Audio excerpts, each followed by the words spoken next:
আসসালামু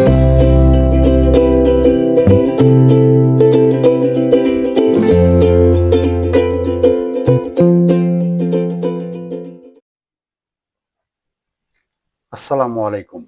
সম্মানিত দর্শক, আজ আমরা present continuous tense, present perfect tense এবং প্রেজেন্ট পারফেক্ট কন্টিনিউয়াস টেন্সে অ্যাফার্মেটিভ সেন্টেন্সকে কিভাবে নেগেটিভ করতে হয় আলোচনা করব।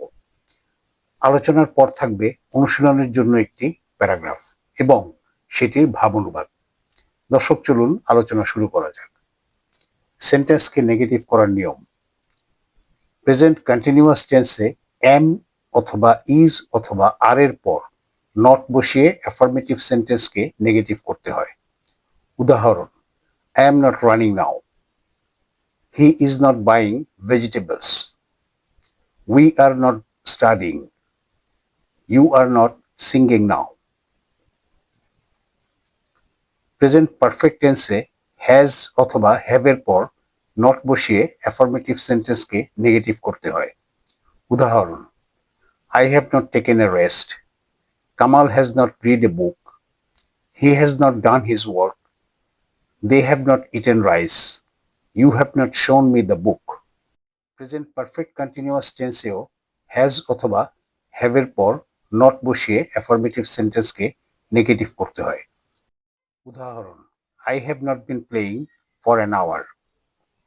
He has not been waiting at the bus station. They have not been discussing the problem. You have not been learning English for 1 year. অনুশীলনের জন্য একটি প্যারাগ্রাফ। স্পোকেন ইংরেজিতে অভ্যাস গড়ে তোলার জন্য এটি বারবার পড়লে উপকৃত হবেন। I am a student, but I am not studying now. My younger brother has not completed his homework today. My brother plays football in the afternoon. He does not waste time.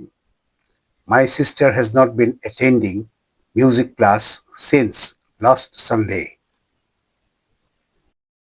Sense translation, ভাব অনুবাদ। আমি একজন ছাত্র, কিন্তু আমি এখন পড়াশোনা করছি না। আমার ছোট ভাই আজ তার বাড়ির কাজ শেষ করেনি। আমার ভাই বিকেলে ফুটবল খেলে, সে সময় নষ্ট করে না। আমার বোন গত রবিবার থেকে সঙ্গীত ক্লাসে যোগ দিচ্ছে না। সম্মানিত দর্শক, আজকের মতো এ পর্যন্ত। ভিডিওটি যদি আপনাদের ভালো লাগে তাহলে লাইক, শেয়ার, কমেন্টস এবং সাবস্ক্রাইব করে পাশে থাকার স্বনির্বন্ধ অনুরোধ রইল। চ্যানেলের বিষয়ে আপনাদের পরামর্শ সসম্মানে গ্রহণীয়। আল্লাহ হাফেজ।